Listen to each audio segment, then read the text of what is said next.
Disclaimer, मेरी आप सबसे गुजारिश है, ये वीडियो सिर्फ एंटरटेनमेंट के लिए। मेरी वीडियो का मकसद सिर्फ सोसाइटी में गंदगी फैलाने वालों को साफ करना है, तो लिहाजा इस वीडियो को अपने दिल के फेफड़ों पे मत लेना। ज्यादा तबीयत खराब हो तो किसी अच्छे डॉक्टर के पास जाकर अपना इलाज करवा लेना। तो का हाल बा भाई लोग, उम्मीद करता नहीं कि तोनी का ठीक होगा आ भाई लोग ठीक रहे के चाहिए।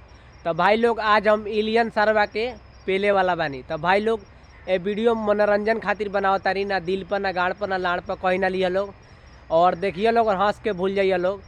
तो इस सरवा नाको पे का भेल बा, घाव हो गए, घाव भेल बा का भाई लोग। तो भाई लोग ये वीडियो मनोरंजन खातिर बनावता है, देखिए लोग और हंस के भूल जाइए लोग, और अच्छा लगी तो लाइक सब्सक्राइब करिए लोग, और वीडियो को वायरल करिए लोग भाई लोग। सर्वा वायरल ना होता ना सब्सक्राइब बढ़ता।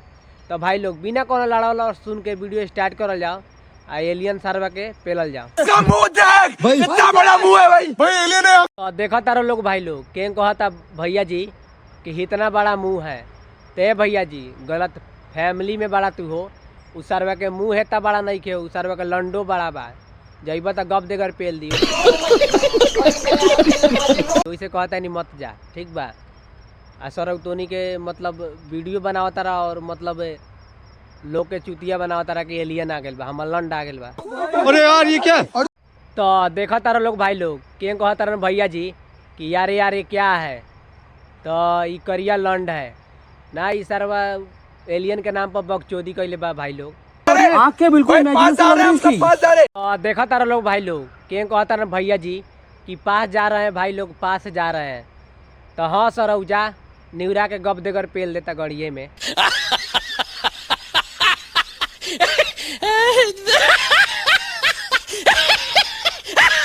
सर एलियन के पास जाता रन पेल दी बस, सर ठीक हो जाइबा। तो देखा तारा लोग भाई लोग कहता रन भैया जी स्कैन कर रहा है, हाँ जी हम लंड कर रहा है। तो ये भैया जी ओकरा पासवा मत जाना, तो गाड़वा के तोरा स्कैन कर ली हो, स्कैन करके पेल दी बस ठीक हो जाइबा। भाई लोग आज के वीडियो यही समाप्त करता नहीं। भाई लोग अच्छा लगे तो लाइक सब्सक्राइब करिए, और भाई लोग एलियन के नाम पर सरवा बकचोदी कैले बड़ा सा, कोई एलियन ओलियन नहीं खे भाई लोग।